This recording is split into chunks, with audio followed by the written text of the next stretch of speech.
Shalom, everyone, and welcome once again to the House of Shiloh Ministry as we continue in the FAQ series, the frequently asked questions, where we address the questions and contradictions created by the doctrine of the Christian religion. This lesson is sponsored by the House of Shiloh Ministries and presented by your truly brother, Andrew Brad.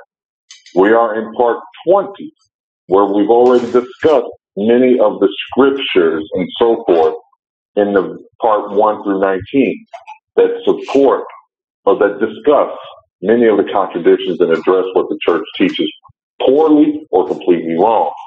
What we're going to do now is speak to the people of the book and who they really are. So let's move to the next slide. We're going to focus on the hidden identity of blacks in the Bible. Proof Israel is in Africa. By the way, this is a book. This is a cover of a book. You can Amazon this book as well if you're interested, because it does speak to a lot of the stuff we'll be talking about today in part 20. What we see the church teaches is that they don't know what happened to the northern tribes. They only say the northern because they believe that the white Jews in Israel, to be specific, are the southern tribe of Judah. So they say the northern tribes disappeared and no one knows who they are at all. And they remain lost. So this section is going to prove to you that not only is that not correct, that they knew hundreds of years ago who the Israelites were, the Hebrew Israelites were. They knew during the slave trade. They knew during colonialism. They knew all the way up through 18th century. It's only in modern history where they tried to absolutely wipe it out of records because they did not want those who have been dispersed through all tragic history to know who they really are. So let's move to the next slide and get the lesson going. So the Christian world teaches that all tribes were lost, like we just said, at least the northern 10. When they do this, the religion can possess the scriptures as their own because the original authors aren't around, right? Mm-hmm. And then they can teach in any direction they want to. All right? A direction the original authors of the scriptures would have never taught. So by remaining lost, keeping them lost, the church has authority over the scriptures always. And they've had authority over the scriptures for the past 2,100, well, I say 2,000 years, roughly 2,000 years. What is amazing is that history does speak of the Hebrews and what they really look like. Scripture speaks of the Hebrews as well, and I won't share much of that here. I think I got one and maybe two verses because we've already dealt with that so much in the previous lesson. This lesson is focusing on history, all right? History that can easily prove where Israel is today. So let's begin with our historical and visual proof of what the Hebrews of Israel look like. All right. Our first witness is Yahia bin Rabbi. This is a gentleman who lived between 1150 and 1222, 1,000 years ago, roughly. Almost 1,000 years. 900 at least, right? His name was literally pronounced Yahia. Yahia, the son of a rabbi. That's how you will read that, son of a teacher. And he was known as Yahia the Negro. He was a Portuguese nobleman, so he was a person of substantial wealth and accountability and authority. He had place in the Portuguese world. This was on the Spanish peninsula known as Iberia. Iberia contains Spain and Portugal in one piece. That's what it used to be called. He was well known to be a direct descendant of the Hebrew exiles of ancient Babylon, which is modern-day Iraq. You can look this up on Wikipedia, and you see the source there. So let's take a look to see if we can use research to substantiate and determine what Negro and the word Sephirah. We're going to talk about Sephirah coming up next. Okay? So right now, our first witness is Yahia, which is a Hebrew name, then Rabbi. Yahia, the teacher, the son of a rabbi, who was a Negro Portuguese nobleman known by the Portuguese to be a Hebrew exile from ancient Babylon. Okay? We're going to continue to the next screen. If anybody has questions, please speak up. Now, Negro was the color black in both Spanish and Portuguese. So that's where the origin of the word Negro came from. And the use of the word Negro was first used by the Portuguese when they encountered the Bantu people of southern Africa. And they also used it for the West Africans as well. The Bantu people is a various groups of people that speak Bantu languages of various dialects. So Bantus are those of, there's so many, but one of the big ones is that's been popularized is Limba. And the Limba are recognized today by the state of Israel as a lost tribe. That's funny. Why would the Jewish state of Israel recognize an African tribe, Limba tribe, as a lost tribe of Israel if all the Hebrews were white? Mm. When the Jews went to the Limba people to research their claim, it was so substantial on what they found, they could not reject the notion. Because when the Limba first presented their proof and statement to the state of Israel claiming who they are, they weren't claiming the Jews were not Jews or Hebrews. They weren't trying to do that. They were trying to let them know that they are Hebrews. They are a lost tribe. When they came to the Limba, they noticed that their oral history, which dates back hundreds and it predates the Jews you see today before they existed. Their oral history goes back that far. And they had a lot of Torah customs that they had to acknowledge that indeed they did not learn this through colonialism or some type of ministry outreach, and they decided to convert. These people had been practicing it for many centuries before colonialism reached their land. All right? You can do research on the Limba on your own, but Limba is just one of the many Bantu languages, that Bantu-speaking languages. Negro, though. I'm sorry, go right ahead. So I'm saying Bantu is a language? Bantu is a family of languages. For example, let me give you a family of languages. What is the term? I'm sorry, I'm not a linguist. I don't remember the term, but you'll see a family of language that are associated to German, such as English. Like, if I may, Brother Andrew, it's like yes, go right ahead. Latin and Portuguese and Spanish and also French. Latin is the mother language of all three of them. Okay, I think I kind of understand. Mm-hmm. You're correct. German is the mother of English. That's why the alphabet is identical, even though it's pronounced so different. German, Dutch, English, and so on are all in a certain family of languages. The Bantu encompasses many languages that have similarities.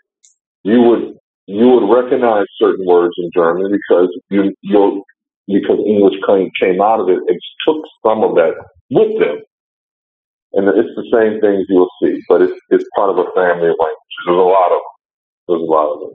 Africa is a big place. Mm-hmm. Okay. Thank you. You're welcome. One of the great sources for anyone who wants to argue and say that what I'm sharing with them can't possibly be true. If you see the shortcuts at PBS, PBS.org, everybody should know who that is. That's been a nonprofit educational program network for many years. I think somebody needs to mute just in case, please. Mm-hmm. You can go to that shortcut and look at this research. It's written by Tudor Parfit. That's his name. He is a British journalist and scholar. Okay? He did a great study on the limba and a deep dive, not just on the limba, but on various aspects of the Hebrew characteristics that they are seeing in Africans, in major sections of Africa. And he is a very strong witness, and he will tell you flat out that this was not based because of colonialism or out ministries or anything like that. These people have been doing this for a long time. These people have Hebraic ancestry. If you want to look at something on your own, look at Tudor Parfit's remarkable journey on that website. It's really fascinating. Okay? Mm-hmm. So far, we know that the Negro is a term introduced by the Spanish and Portuguese, mainly the Portuguese, and it was introduced to the southern and coastal regions of Africa, not the whole continent. That's very important. That means that not all of Africa was called Negroes. Only a certain particular population, because that was the only region Portugal and Spain had access to. The slave coast and the southern coast. That's important because the name Negro follows the people for centuries after. It's the title, Negro, follows. And only a certain group will ever be called Negro because of that. Brother Andrew, all right? Can I Yes, ma'am. can I make a request? Can Sure. I ask you to when you are referring to the individuals that are in the state of Israel, could you refer to them as Jewish, the Jewish ones, or the Jewish people, just for clarity? Because sometimes sometimes we are referred to as Jews too, and I don't want our audience to ever confuse us with the ones that are over there in the state of Israel. So that's the only reason why I'm asking. Okay. No, I do understand that. I guess in my thought, it's something I've never said or never referenced in my personal. In other words, whenever I say Jew, it's never to a Hebrew Israelite. Correct. It's always to the Jewish one. Correct. Period. Correct. But that's because I speak to a certain group. Mm-hmm. So I agree with you. I will be more careful when I reference certain groups to make sure it's very clear. Yes. Very clear who I'm talking about. Our audience doesn't do that. They interchange those words. So I want them to be real clear in what it is that you're saying and make sure they understand. That's all. Okay, no problem. No problem. Okay, thank you. I will make sure. All right. So any questions with the understanding how the origin of the word Negro? This is going to become more clear how the word Negro follows us as we get further into follow the blacks of America and of the colonial areas as we get into the lesson, because we're going to talk about the history. Mm-hmm. Can I ask another question, please? Oh. Mm-hmm. The gentleman Tudor, do you happen to know? I know it's written that he's a British scholar, but that doesn't mean that he's not a man of color. Do you know if he is a Jewish one? He's a white gentleman. He's a white gentleman, but I do not know if he's Jewish. But he is white. Okay, thank you. He does have a very unique name. Yes, very he unique does. name. Yes, he but does. I never thought about wondering if it was of Jewish origin, which would be even great to know. That's a good question. So maybe that's something I can look up before we finish this section of this series of lessons, this history series, and we can refer to it later on, maybe in part 21 or in future parts. Because that's a very good question. Mm-hmm. I want to point out before we move forward, the Bantu people are the ones that they ran into in South Africa and West Africa, and they were calling them Negro. So right off the bat, these people will be in reference that by that title, meaning black people. All right. The word for Negro was also referenced to the Igbo people of Nigeria. And the reason I'm bringing this up, I want people to understand that Negro was associated with a particular group only, not the continent of Africa. The Igbo people is a large ethnic group in Nigeria. And the Jewish life, or the Hebrew life that we're talking about, they associated it. This is one of those interchangeable statements, Minister White. What the public will say is that a lot of Igbo people had Jewish lifestyles because they the Sabbath and the way they eat and the way they do circumcisions and stuff. The modern day understanding associates that with Jewish people, but that lifestyle predates the Jewish people by thousands of years. Mm-hmm. All right? It's just modern history won't show you that. So in other words, I like to call this the Hebrew lifestyle, has been documented in parts of Nigeria since before colonialism. Mm-hmm. All right? Mm-hmm. And we could see that because a wonderful biography by author Oleuda Equiano. I read this book myself, love the book. It's a very quick read. It's the first slave to write his autobiography. And he noted how the European Jewish ones, had similar ways to his own people, to the point, this is his own word, that you would have thought that one had sprung from the other.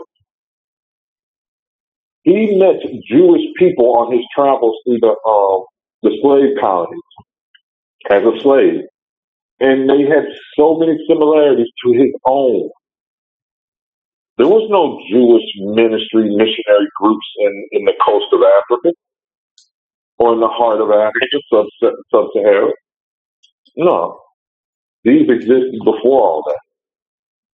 You could find that, and you can also buy his book on Amazon.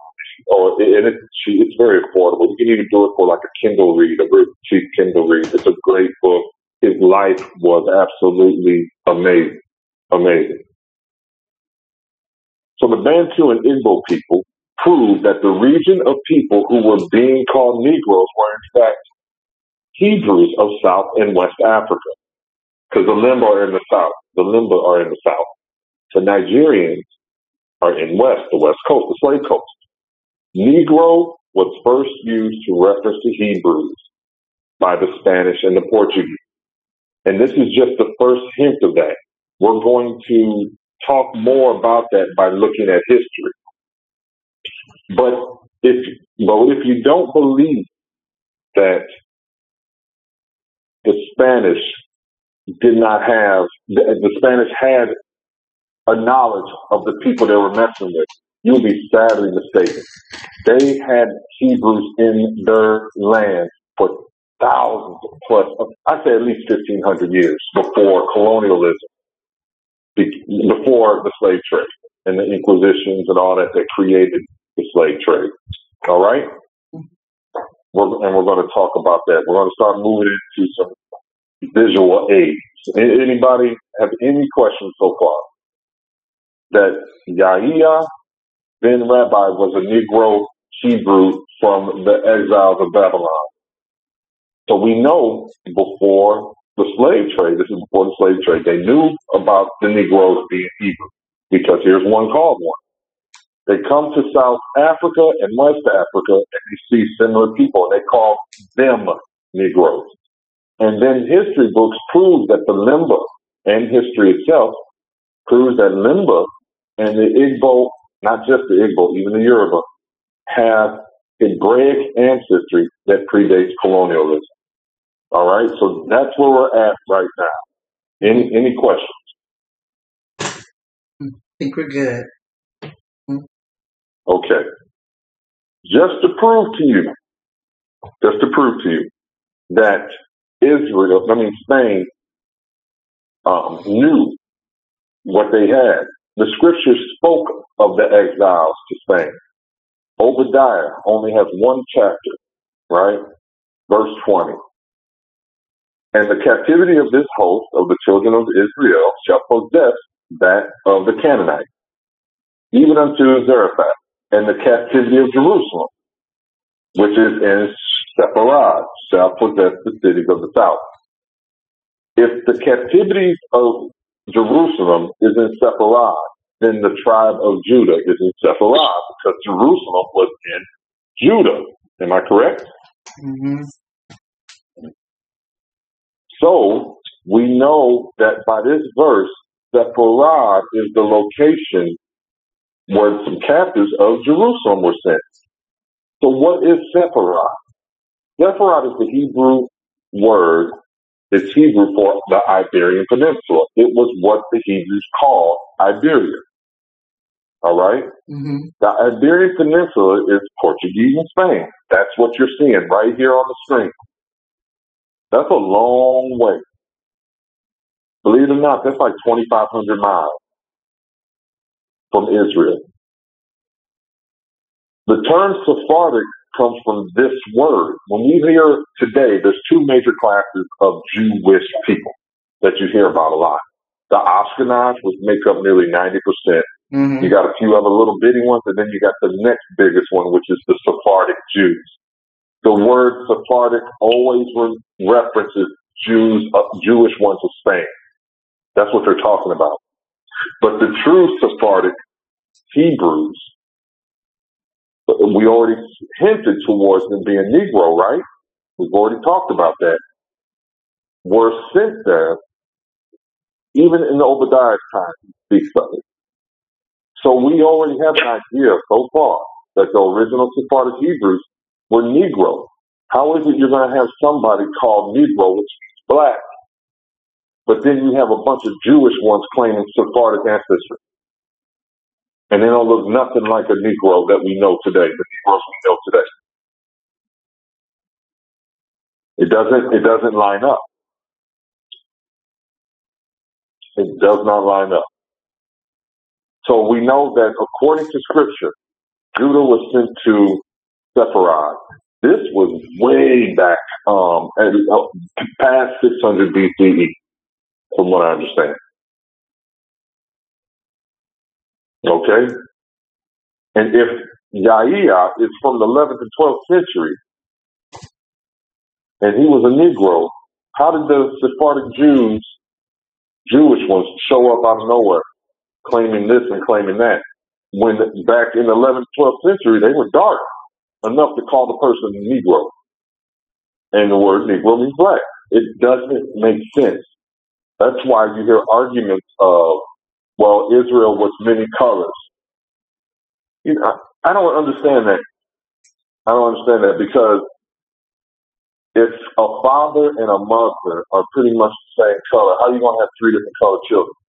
For example, this is how silly the argument is when it comes to the sons of Noah. You're telling me he had a black son, a brown son, and a white son, and the parents were the same. It doesn't make sense at all. So there's a lot of explaining to do when it comes to these contradictions. Is everybody following so far? I hope I didn't confuse anybody. Yes. Mm-hmm. All righty. So let's move into some history. Look at some old books. Africa being an accurate description of the region of Egypt, Barbary, Libya. This is written by John Ogilby, author of the book Picture to the Right, and it was published in 1670. Now, the word Jews was what had now became mainstream, and it references Hebrews in these books. So I wrote, it's highlighted, you'll see that it's highlighted in a very old English font.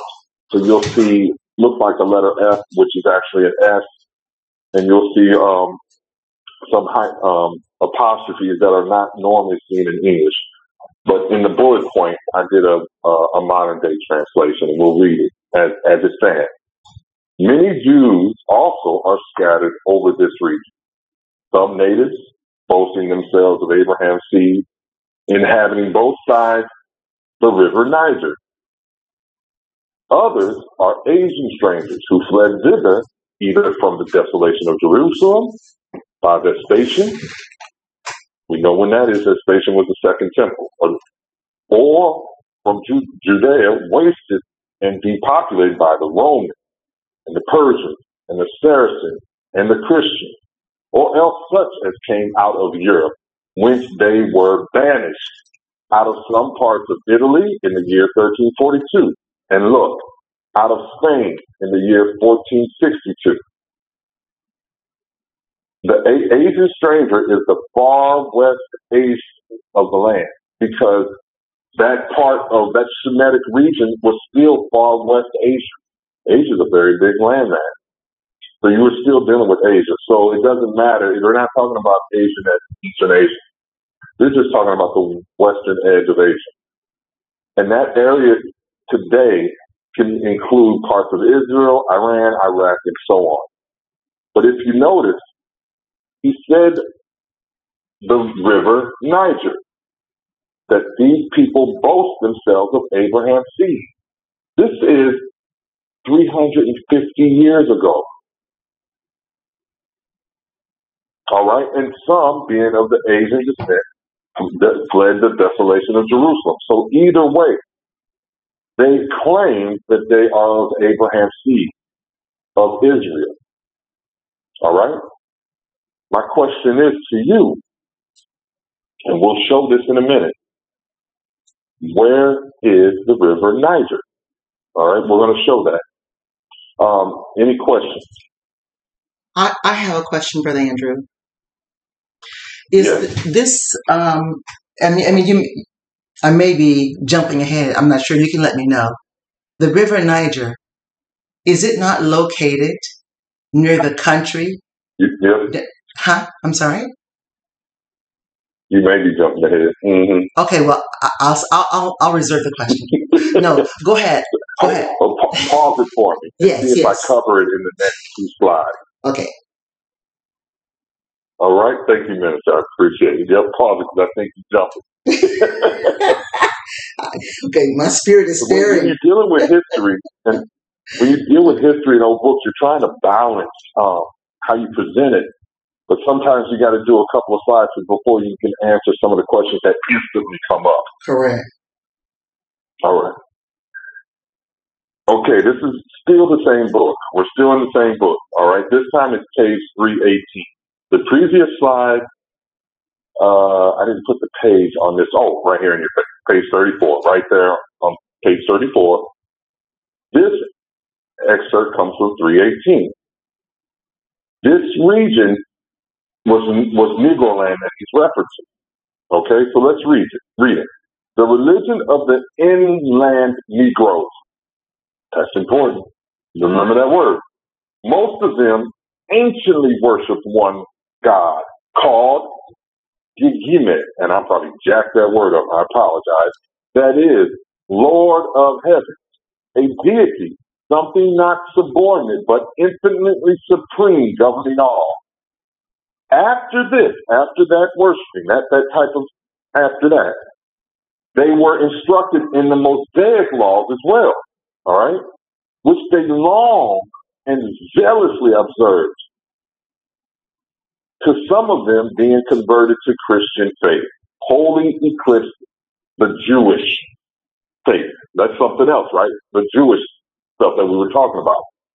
So what he says here is that, notice, the Mosaic laws that were practiced worshiping this supreme deity. They were doing these laws.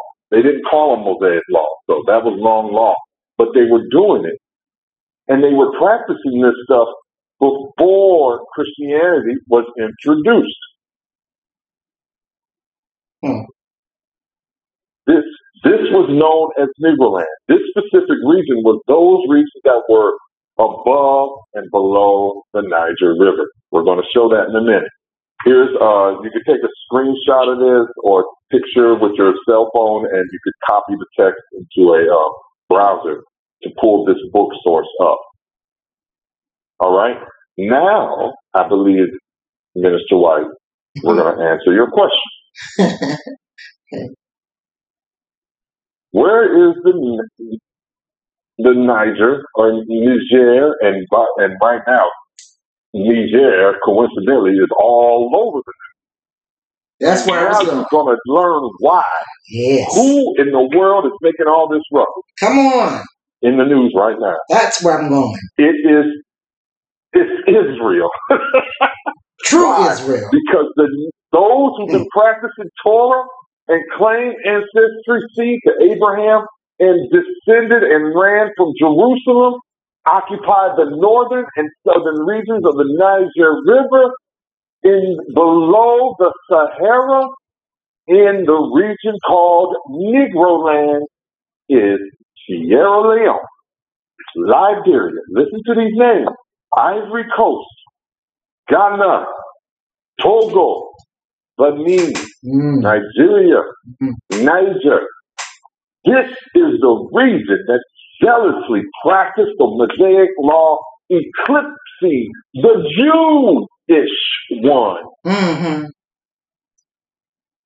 predating Christianity, in a book that was written almost 350 years ago. So when someone tells you that Christianity was on the coast of Africa before the slave trade, that's not true. They did not practice Christianity until it was forced upon them. They did not practice Islam until it was forced upon them.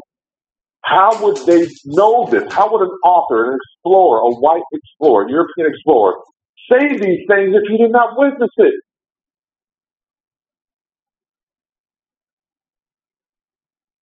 This is extraordinary to me. But Andrew, Yes, sir. Go right ahead. are you going to talk about the cities and their meanings or no? I'm sorry, say again. The cities. Are you going to talk about the translation of the cities or anything like that? No. You want to add something, please do.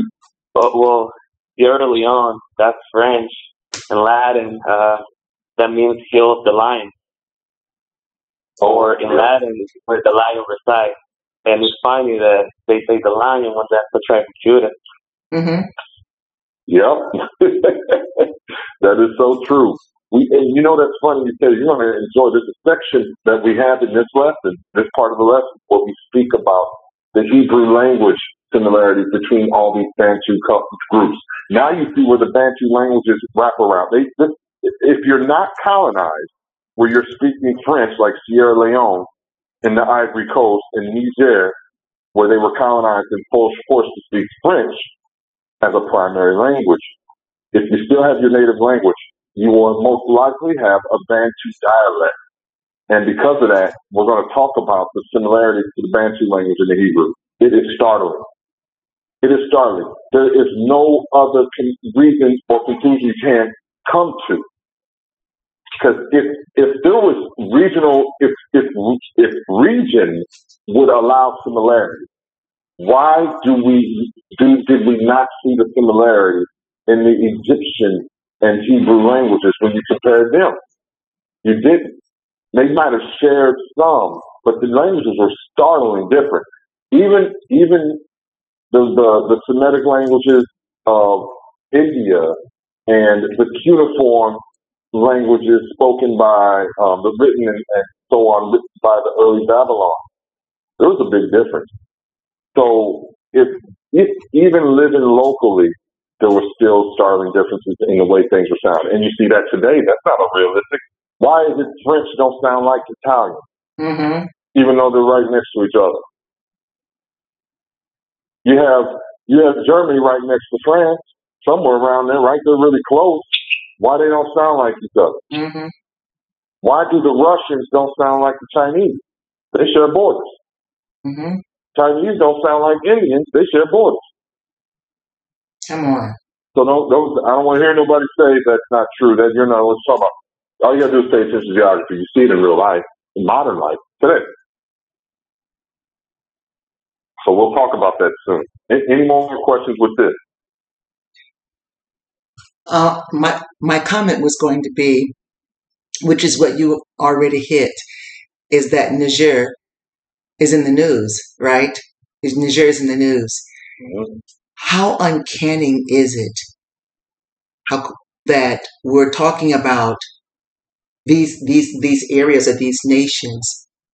I think it was Brother David that mentioned Sierra Leone. Did he say it means the heel of the lion or something like that? What did he say it means?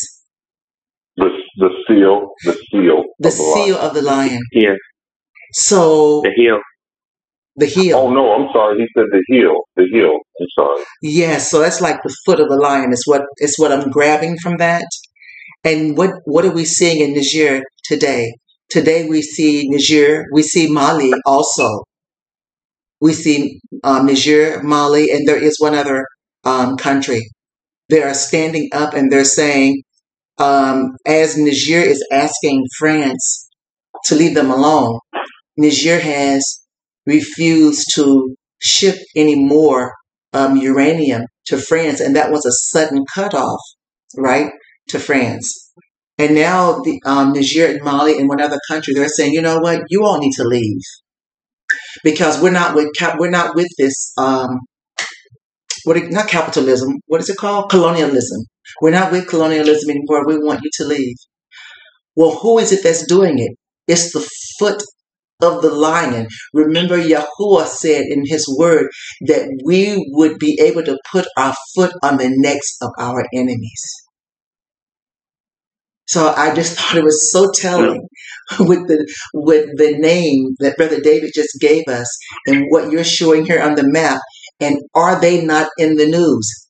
They are the ones that are rising. And of course others are following.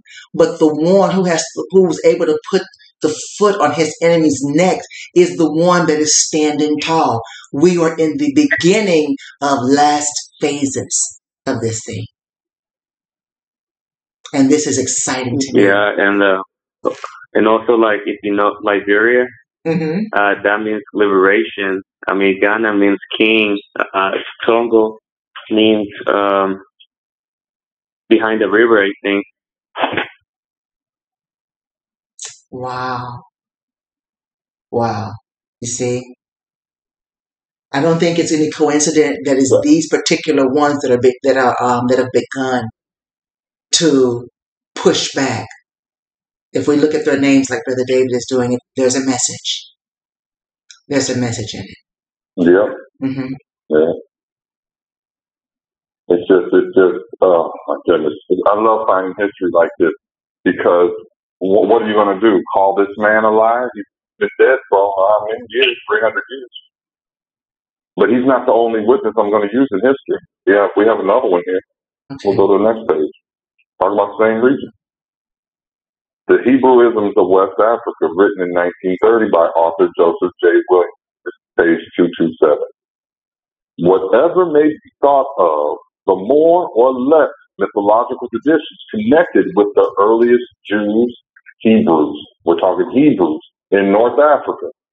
But you won't find Jewish ones in North Africa at this time. You might see it now because of Morocco and all the mixing and all that stuff. But you won't see that. It is now practically an established fact that a Hebrew nation, Hebrew at least in faith, and perhaps two in origin, long held sway south of the Sahara Desert. Look at the Sahara. And look what's down there. There's your Niger, Mali, Benin, Nigeria, Senegal, Sierra Leone, and all that stuff. The very places we just spoke on. Here's another witness 300 years later saying the same thing. That in all likelihood, this region are Hebrews of origin. Not just by faith, but in likelihood of origin. In the South Sahara. So explain to me how they got there. Explain to me how Jewish can make their claims when they don't look like the millions that are in this region? Why do you think they cannot accept who they are? If the world accepts Nigeria, Benin, Congo, the Ivory Coast, Ghana, all these areas, they're going to have to also accept the diaspora. That will instantly take ownership of the scripture and delegitimize every Ashkenazi Sephardic Jew-ish person. Thank you. Yeah. Period. It is dangerous. So what we're seeing in Africa right now is an absolute amazing phenomenon. You've got to understand what's going on. That Africa is rising up against the colonial powers, and the people that are actually doing it are the ones of Hebraic ancestry. Yes. That's prophecy. It is. And we don't catch it. Yes. This is prophecy. What we're seeing is prophecy. Yes. And it's happening in South Africa as well. If I was a European descent person in Africa, I will be nervous. I would be nervous. And it's not that they have hate towards the individual, but the colonial powers, it's a very, I don't even talk about it. It's the history in Africa and everywhere they touch is absolutely horrible. So you don't blame them for wanting it done with. How can Niger provide gold and uranium to these European powers, but have 90% of its population without electricity? Mm-hmm. They should be wealthy. Look how wealthy Dubai is selling oil. Mm-hmm. But yet Africa can't be that way with all that they have. That's because of the destruction of the colonial power. And they never stopped doing it. True. And now France is threatening Niger.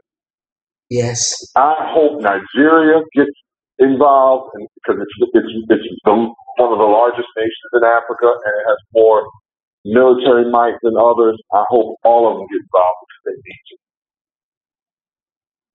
Mm-hmm.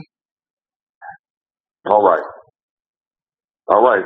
So we're good. Any questions? Any ads? That settles it for me. Thank you.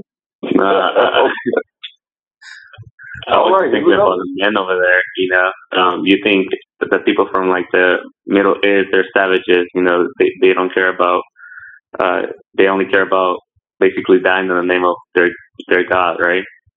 The men in Africa, they're savages. I mean, they're ruthless. They don't think about it twice. You know what I mean? Yeah. Just go for it. Yep. They don't care. They don't care how many they die. I'm like, okay, what's next? No, they don't. They never cared. But they don't understand. There is a righteous Father that sits on his throne that has perfect memory, and his justice is perfect. Mm-hmm. He does not forget. Mm-hmm. Mm-hmm. He said he's going to pay the price back. There is no nation that thinks they can get away with cruelty they got away with. Every nation. I was watching a documentary, and I can't find it no more. I wish I can. I ran into it by accident. But this was a Bible scholar. He pointed out that every nation spoken of in the Old Testament or original text that fought or went against Israel has been absolutely wiped out. You can't find it. You can only find scraps and pieces and old buried stuff. Even the great history of Egypt. The Egypt you see now is not the Egypt that caused Israel so much trouble. Correct. They are gone. They are. So true. The Persians, the Syrians, Babylonians, gone. The Greek Empire that harassed Israel, gone. The Roman Empire, gone. Now they do have Rome still in other ways, right? We know that. But the actual nation that ruled Israel for 400 plus years, gone. It's fascinating. If I can find it again, I'll share it with all of us. Here's another witness. This is the atlas. I want to examine, who do you know lose their children in the crowd. So if we're called the sons of Yahuwah and the firstborn son, how could he lose us? How can we be lost? How is it possible for him to lose some children? You know why? You know why he made sure he couldn't lose us if he wanted to? Because there were certain things that marked us everywhere we went, and Deuteronomy 28 tells you that. Exactly. All he has to do is look for the condition. We're also marking our bloodline. We are. We are. The world won't admit that, but we are. And then when you get yourself in the truth, you marked by a Sabbath as well. Exactly. So it sounds ridiculous for people to even say that the tribes are lost. Now, they may be lost when it comes to salvation, finding their way back to Jordan. Maybe that's the loss they mean. But for God not knowing who we are, where we are, how is he going to gather us as little chicks under his wings if he don't know who we are or where we are? Yeah, I agree. I agree. He made sure that the mark of who we were, or are, followed us, and he said it would. So he has no problem pointing us out. Because think about it, all of us share the same condition. But then, you know what's funny? You know the reproductive rates for the west coast of Africa is the highest in the world? All the Western powers are declining in reproduction rates. West Africa is off the scale. They're around six babies per couple, by the way. While populations like America, Western Europe are like 1.2, 1.7. And you want to because you need to replace yourself and then add to the population to keep the population growing or at least stable. But the Western and Southern Africa has the highest population reproduction numbers. So no matter what they've done, poverty and all, you can't stop that. Brother Andrew, all the stuff that colonialism has done. Yes, ma'am. This statement that you just made is not a statement, is not a fact. How can I say it? Is not a current fact. It has always been so. Let me show it to you. Let me direct your mind to the book of Exodus, where it says that the Hebrew people are populating so fast that if we're not careful, that they will outnumber us. Let us come and enslave them and make them, slaves to our people. This is what the Egyptians had said. And when they did that and it wasn't working, then they took to the next phase. They said, well, we want the midwives to kill every male child and leave the female children alive. So this has always been so among our people. We've always been prolific. We've always been able to reproduce ourselves. And it has always been the envy of other nations, so much so that they would do whatever it would take to diminish our numbers so that theirs could be on top. So this fact that you're stating is a long time thing. It didn't just become that way. It's been this way for thousands of years. And think of the colonialism impact on the decision of colonialism.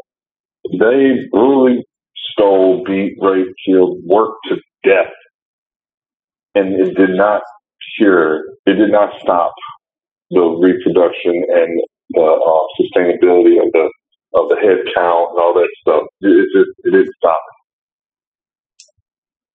it. Mm-hmm. All right. Anybody else? All right. So let's go to our next historical witness. This is the Atlas Geographus, or A Complete System of Geography, Ancient and Modern for Africa. This is volume 4. Author John Nutt, 1714. It's another old book, 300 years old. Let me read it for you. Lee says, there are other kingdoms on the southern frontiers of this country which are inhabited by a rich, industrious, and just sort of people. Judaism was the religion of the ancient Africans for a long time and succeeded by Christianity. But Mohammedanism prevailed in the 208th year of the Hegira, when all the Jews, Christians, and and professors of the African religion that could be found were put to death, and so on. All right. Let me explain that. Again, Judaism is what Europe at the time in the Western world called anyone practicing Torah law. Okay? So it's saying those who practice Torah was the religion or the beliefs of the ancient Africans for a long time. Which, again, this is another source saying that it predates Christianity and Islam, because Mohammedanism was the old way of saying Islam. Mm-hmm. And Islam brought it to an end. What is now, Islam's calendar does not start like ours. Ours start at the BCE or CE, or we used to call before Christ or after Christ. They don't do that in Islam. They start at 208 or 208th year of the Muslim calendar. Is in reference to the date that's provided, the 208th year. It's referencing the Muslim calendar, which is roughly 630 years behind our calendar, our Western calendar. So what we see here is that the author is stating that from at least the 9th century up to the 9th century, ancient Africans practiced Judaism or Hebrew Torah. Mm. That is significant. And this guy is not referencing Northeast Africa. The interest of the West was never Northeast Africa. They were talking about the South and the West because of the slave trade, the gold, the ivory, and so on. Mm-hmm. This is another witness showing that Africans had an ancient history with the Torah, with the practices of Torah. And these predated the slave trade, predated Christianity, predated Islam, predated everything. Predated the Masoretic Jew, the Jewish one, Mm-hmm. who did not come on the scene until about the 8th or 9th century themselves. And just like we spoke about Oliuda Equiano already, when he met a Jewish one, he was shocked at the similarities, the cultural similarities.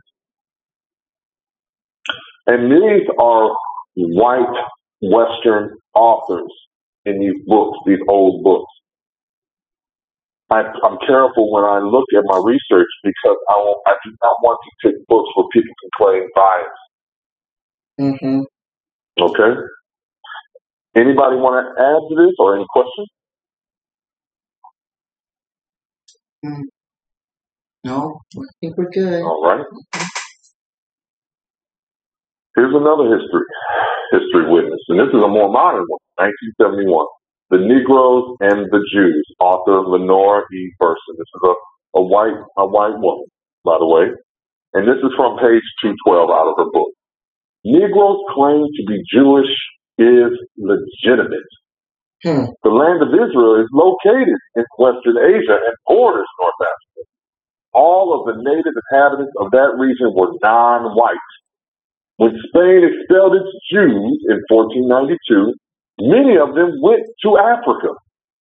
It seems probable that some of them were brought later to America as slaves. What? The spirituals never sing of African rivers.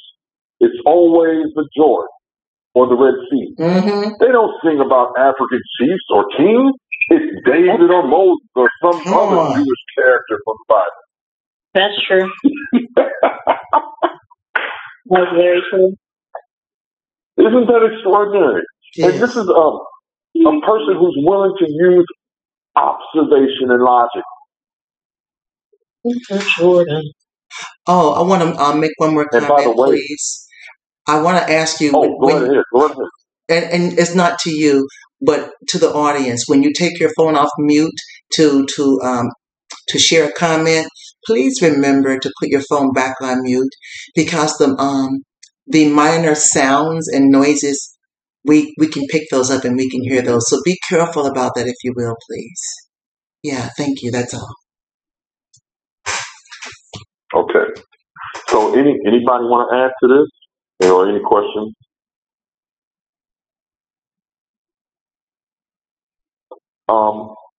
So we talked about the Negro, but there's many people saying just Negroes is just black people in general, even all of Africa.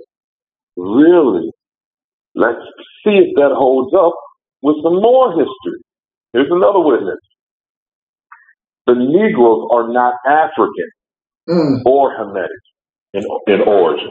All right? Book Central and Eastern Asia in Antiquity, page 73. I got this from the Library of Congress. It was written in 1905 by author Ferdinand Justi. All right, he's a PhD. Egypt, and look at the highlights. I'm going to read it all. Egypt had, in the time of Rehoboam, made great progress under Shishak in recovering its prestige in Asia. But its history at home assumes an unpleasant character. All right, let's move down to the next spot. The population of these regions was partly Hamitic, partly Negro, but the Egyptian element maintained the supremacy till the natives gradually took the upper hand. Rehoboam was a son of Solomon, the king of Judah. He reigned in the 9th century BCE. Notice that the Hamitic is not the same as Negro. If Negro is us, then we are not Hamitic, not coming from the ancient African people. Mm-hmm. And if Negro was in that region and they're not Hamitic, they automatically default to Asia, because that's the only other continent. You see what I mean? Mm-hmm. So we have to understand that the origins of the Negro, in their understanding, the books say we are not Egyptian, we're not Hamitic, we are Negro and Asian by descent, and I mean far west, southwest Asia, which meets up with Northeast Africa and goes into Africa, of course. I'm not saying that we didn't share borders and didn't play and go across borders and do all that and lived on each side. Well, all of that went on. But the origin of the Negro as we know it, who we talk about right now, is not African. Okay? You see them on Africa, but their ancestry is somewhere else, and that is Asia. That makes sense? Yes. Do you have the, never mind.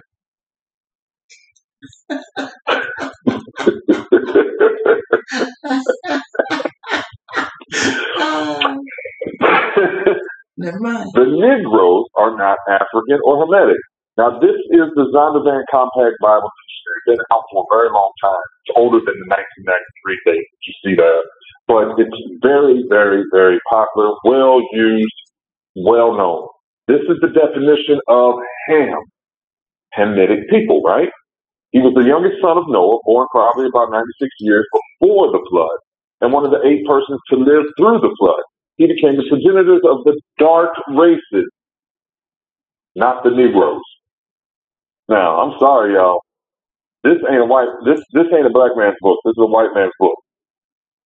You don't know any black man named Zondervan. I don't, anyway. Okay? And he just told you, incredulously, that the Negro is not Hamitic.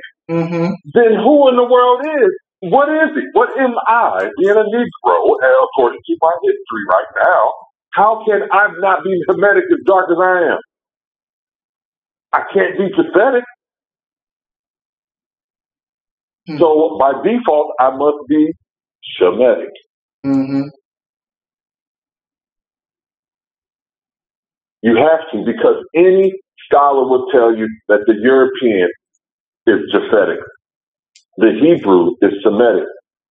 And if Zondervan recognizes that the Negro could not have come from Ham, because they know good and well Negroes come from a Hebraic background, their own oral and custom history proves it, you cannot call them Ham. You got to call them something else. And they definitely don't fall under Japhetic people. It wouldn't match their narrative.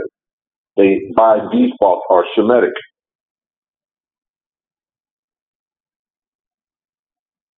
All right? Everybody clear on that? Mm-hmm. We got some more. If you want some more, here's some more. Here's another witness. The Tractate Megillah, chapter 1, the Jewish Virtual Library. And look at the date, 450 to 550 AD. That's a whole bunch of years ago. This is the Jewish Talmud, their oral history written down describing the complexion of the inhabitants of Judah or Yehuda. Mm. It speaks to King Ahasuerus. You'll find that in Scripture. Is the same king in the book of Esther, and he reigned between 486 to 465 BC. Look what he says. I'm going to read the highlight. In the beginning of the reign of Ahasuerus, they wrote slanders on the inhabitants of Judea and Jerusalem. Samuel said, Ahasuerus signifies black. In his time, the faces of the Jews were black as the bottom of pots. That's some dark skin, boy. Wow. That is some dark skin.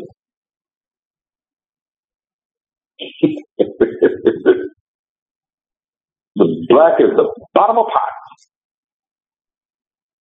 This was something orally taught in the Jewish Virtual Library. This is in their Talmud.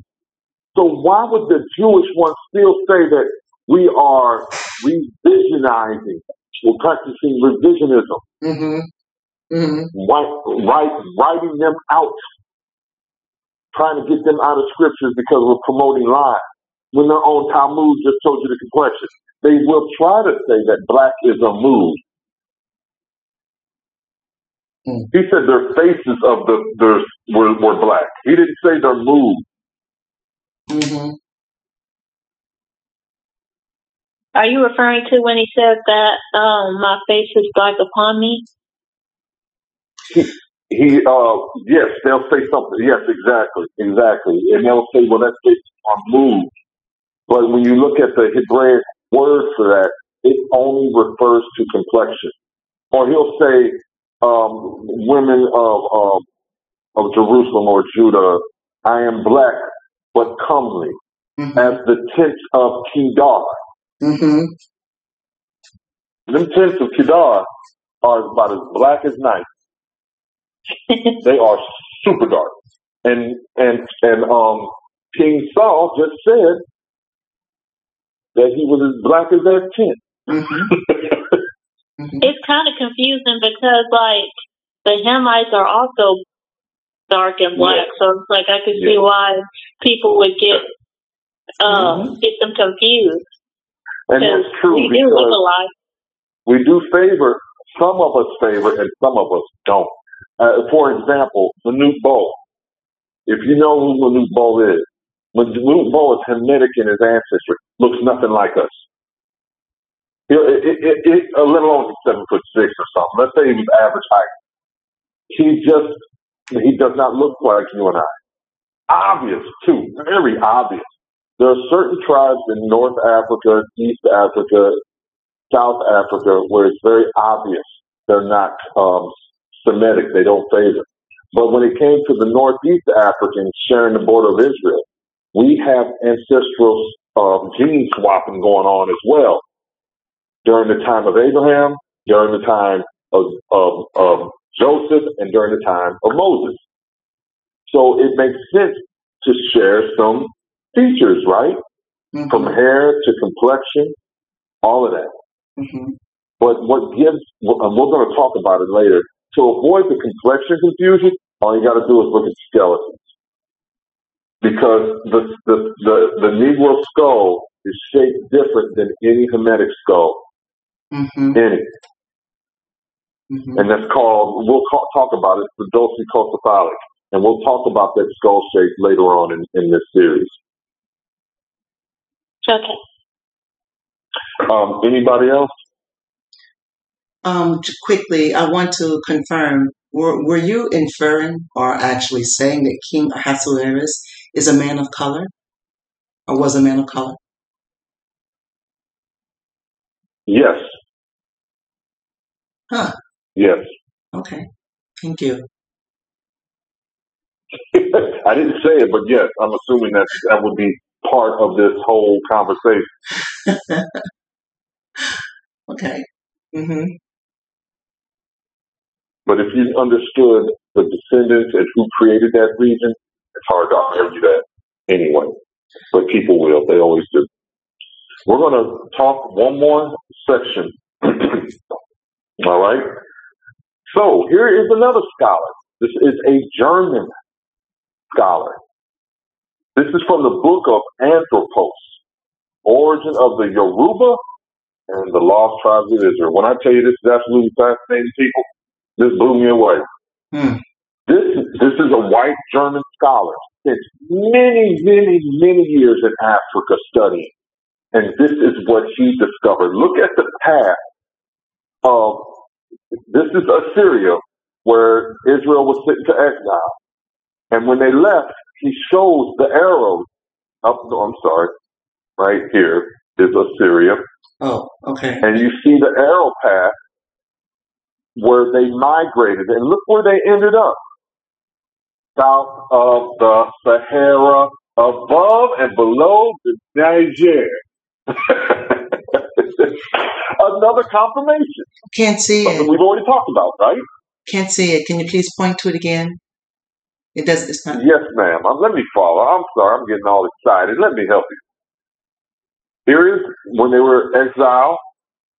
They come down, cross over to Egypt, and they split up. Some groups went north through the Sahara, came to the Niger, north of the Niger, right here. Then other Hebrews came into the southern region of the Niger. So they were north and south of the Niger River. Just like we just spoke on several slides ago. Mm-hmm. Another witness who is unrelated to the sources we've already spoken of. So did you say that did you say originating from Assyria? Is that correct? You said yes. And Nineveh is right above, is right there. Yeah. This was, excuse me, okay. This was prior to Babylon, by the way. Isn't that the place where oh my gosh, why is his name escaping me? The one that did not want to go preach to Nineveh. So he decided to catch Jonah. Yeah, Jonah that was swallowed by the whale. Oh, that's funny you say that. That's the reason why I know. Do you remember where he went to? I'm about to mess your mind up. Do you remember where he fled to? Oh, I thought he went to Nineveh. Tarshish. Remember he went to Tarshish? Oh, that's where he was headed. Tarshish. Yes, that's right. Yep. That's right. Uh-huh. Look where it's at. Look where my mouth is at. Iberia?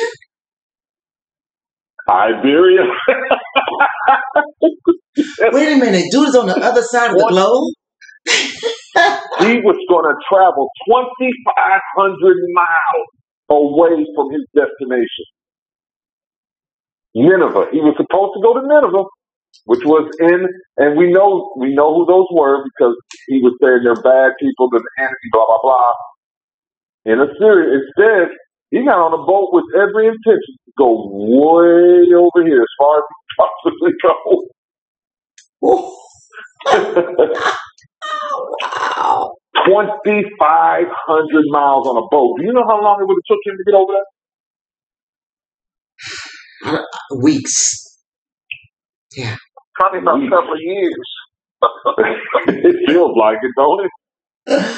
Weeks, yeah. So this map shows the migration of the northern kingdom of Israel, because this was during the northern kingdom's exile, of Israel after the fall of Assyria.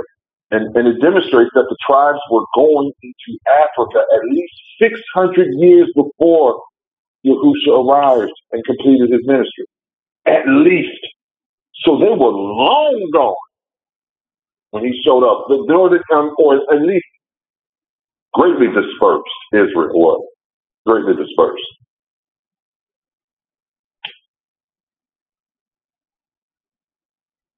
All right, I'm going to move to the next slide. Anybody have anything?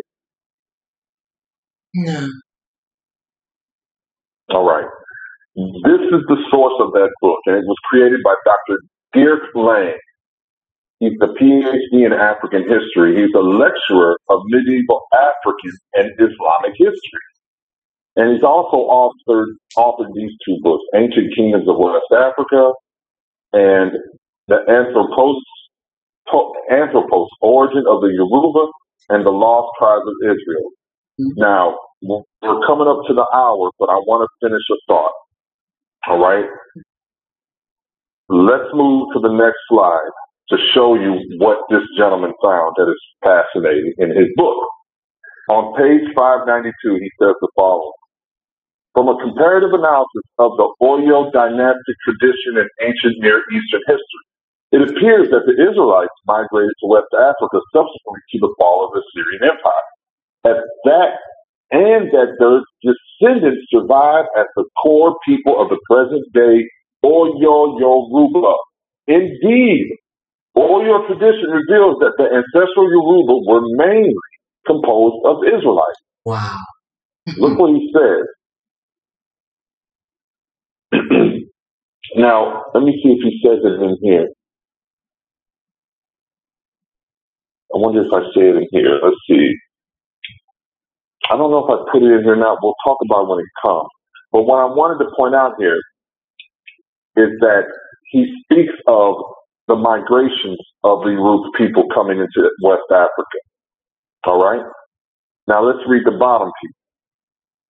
From now on, substituting Assyrian for Israelite king, it describes the settlement of the people under their new king in the regions of Hubur, Igboho, their main place of exile, eastern Syria. Okay. The name Yoruba derives from the Hebrew king Jeroboam in the English.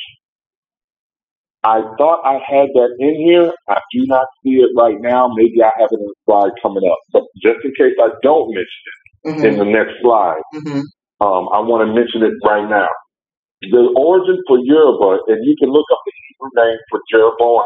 It is Yeroboam. Yoruba. Come on. Jeroboam. And he was the northern king, the first king of the northern kingdom. All right? This map we saw right here, it's referencing the exile of the northern kingdom. So his map is supporting his text. And he says that they go in to Africa, right? So he explains the origin in this book of the name Yoruba, that it's Hebraic and that they are of the northern tribes.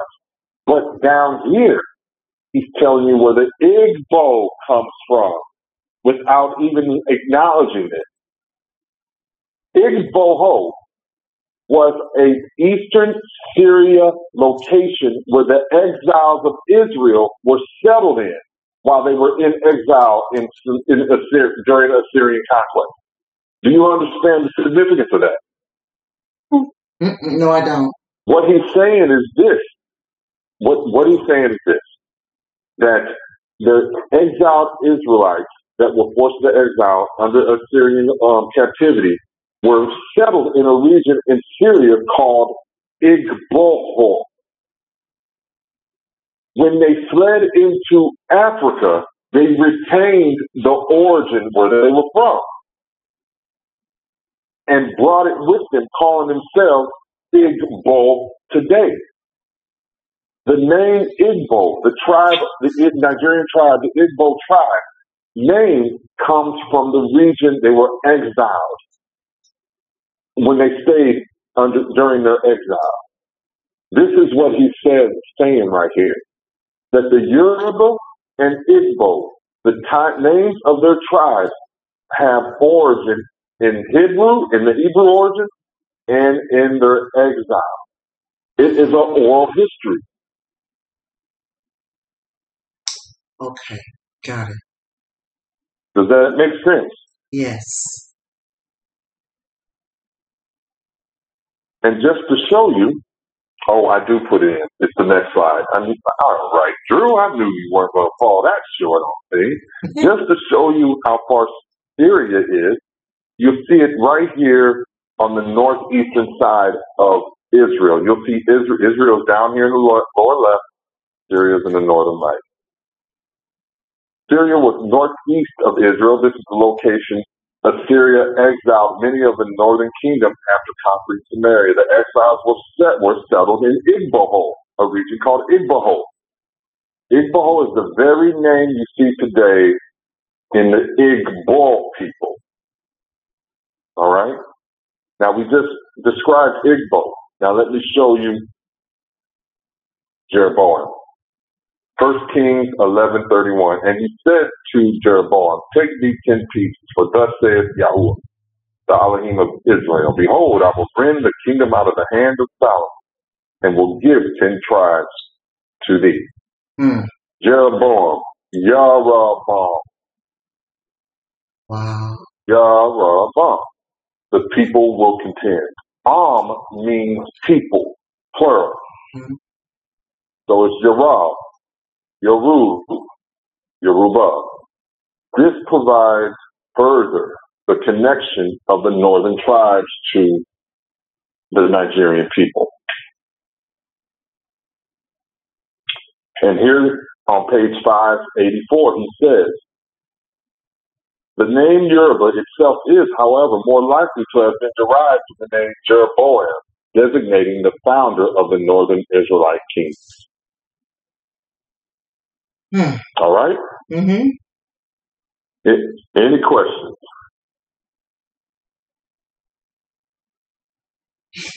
Well, all right. We got at least 40 more slides to go, so we'll do that in the next part. So we thank everybody for joining us. I know I tried my best to organize, so if you have any questions for the ministry, you can go to housesofshilohministries.org. There's a place where you can submit questions and all that. I understand that history and bringing these two together can be complicated. We record these, so take your time, look through them again, and please ask questions if you wish. We thank you for joining the House of Shield Ministries. We look forward to you on the next part, and shalom, everyone. And I'm hoping that as the dots are continuing to be connected, that you can see that not only were the tribes of Israel were never lost to our Heavenly Father, as Minister Ronnie has indicated, but the tribes of Israel have never been lost to mankind either. They've always known where we were located. We, Israel, are the ones who did not know who we are. With that being said, until we connect again, shalom.